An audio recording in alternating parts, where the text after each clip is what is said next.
आ रही है और सामने से एक युवक निकलता और एक की चाटा मारता, सारी भीड़ भग जाती है।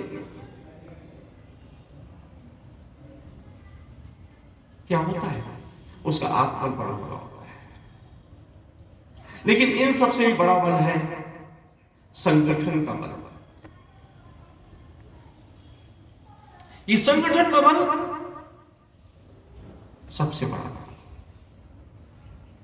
राम जी ने वानर भालुओं को इकट्ठा किया और उस समय के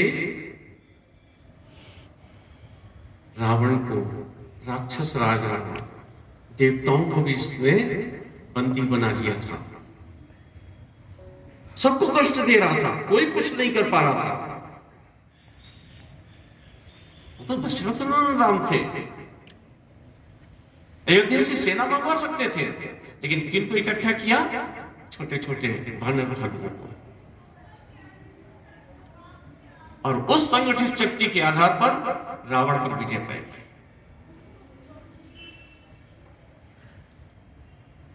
चलो ये तो त्रेता युग की बात है।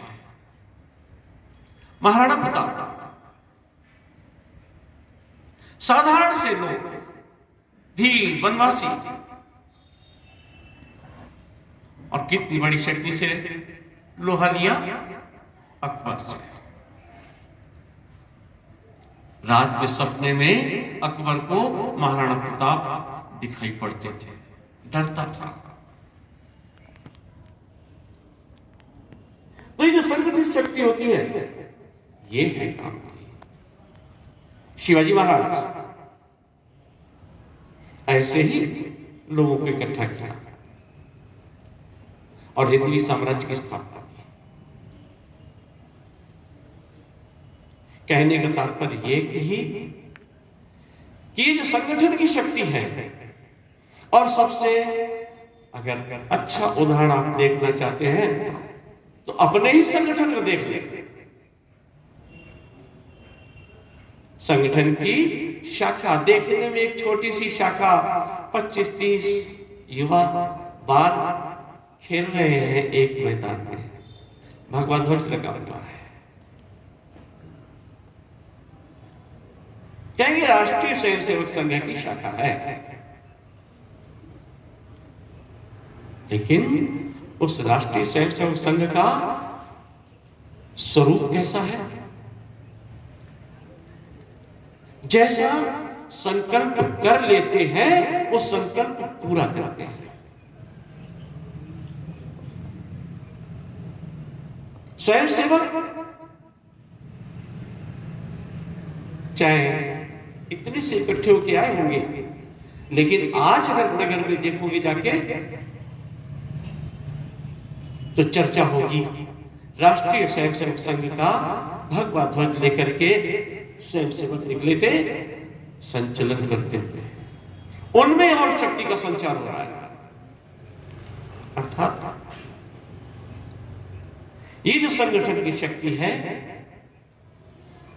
इस समाज की संचलन शक्ति को भी जागृत करती है। और जब समाज की संचलन शक्ति जागृत होती है तो फिर कोई आसुरी शक्ति, कोई राक्षसी प्रवृत्ति फिर पास में नहीं आ सकती। और बंधुओं, इस समाज की शक्ति जागृत हो रही है, प्रभाव दिख रहा है। सन 1925 में विजयादशमी, आज ही के दिन एक चित्र लगा हुआ है यहाँ पे डॉक्टर केशवराव बलिराम हेडगेवार का। कहते हैं आज के दिन जो काम करते हैं वो सफल होता है। आज के दिन उस समय 1925 में, 2025 आने वाली है, संघ 100 वर्ष का होने वाला, अभी 97 वर्ष का है। संघ की स्थापना की थी अपने कुछ युवा साथियों के साथ। शाखा भी नहीं थी, लेकिन मन में एक विचार था, समाज को संगठित करूंगा। और जो आत्मविस्मृत समाज है, अपने को भूल गया है, स्वाभिमान शून्य हो गया है, जो हिंदू समाज ये सोचने लगा है कि जो दिल्ली का राजा है वही ईश्वर है, ऐसा सोचने लगा। अब हम आजाद नहीं होंगे, अब हम स्वतंत्र नहीं होंगे, ये सोचने लगा था। कभी मुगलों ने राज किया, फिर अंग्रेजों ने राज किया, कभी हिंदू समाज ने ये सोचा ही नहीं राज क्यों किया। जब तक हम शक्ति संपन्न थे, जब तक हम समर्थ थे, तब तक हमारा ज्ञान भी विश्व के कोने कोने में गया। लोगों ने माना और हमें जगत गुरु कहा। लेकिन जब हमने शक्ति को एक किनारे रख दिया, जब हमने शक्ति की उपासना बंद कर दी, अहिंसा बुरी बात नहीं है, अच्छी है, लेकिन अहिंसा के लिए शक्ति की उपासना बंद कर देना ये गड़बड़ हो गई थी अपने समाज के साथ। और उस गड़बड़ी का अपने खामियाजा भुगता। हम सोने की चिड़िया थे, शक्तिशाली थे, तो सोने की चिड़िया भी थे, सब धन धान्य से भरा हुआ भारत था, शक्ति रखती। बाहर के लोगों ने समझ लिया अब क्या है, जाओ चपत मारो, ले आओ जितना लाना है। एक बार नहीं, अनेकों बार लुटेरे आए, लूट के चले गए। हुआ कहीं कहीं पे विरोध हुआ, लेकिन एक रीति चल गई थी, परंपरा चल गई, नहीं अहिंसा पर हुआ।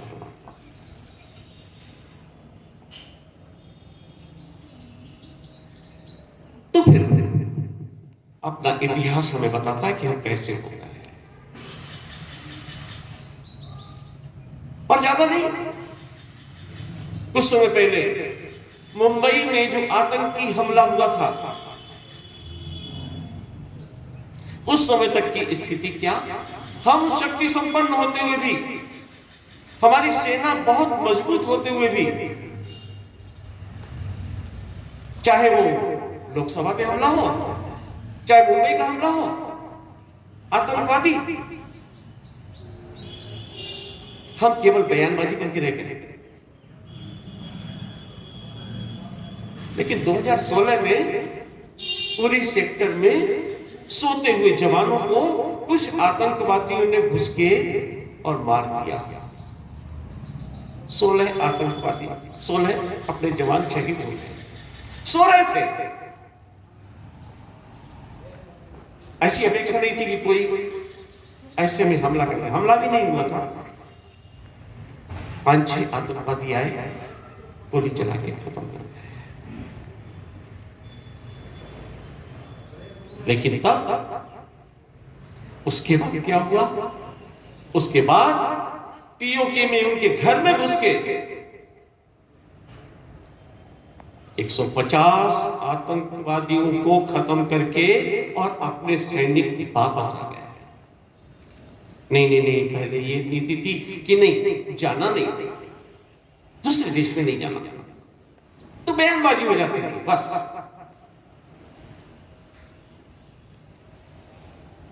सारे विश्व ने लोहा माना। बाद में कायरा हमला और हुआ 2019 में, 26 फरवरी को। अपनी सेना का काफिला जा रहा था, बीच में एक जीप घुसी और एक आत्मघाती व्यक्ति ने आत्मघात किया, भिड़ाया और एक बस के 40 जवान शहीद हो गए। तब दुश्मन को ऐसा लगता था कि नीचे नीचे जैसे पहले आए वैसे ही आएंगे, और सतर्क थे। लेकिन अपने जवानों का हौसला बढ़ा हुआ, शक्ति की उपासना बढ़ी हुई, एयर स्ट्राइक की और 300 लोगों को मार के सब ध्वस्त करके चले आए।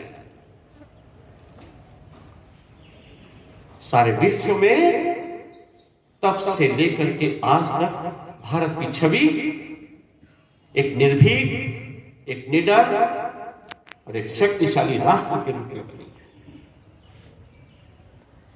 यह है शक्ति की उपासना का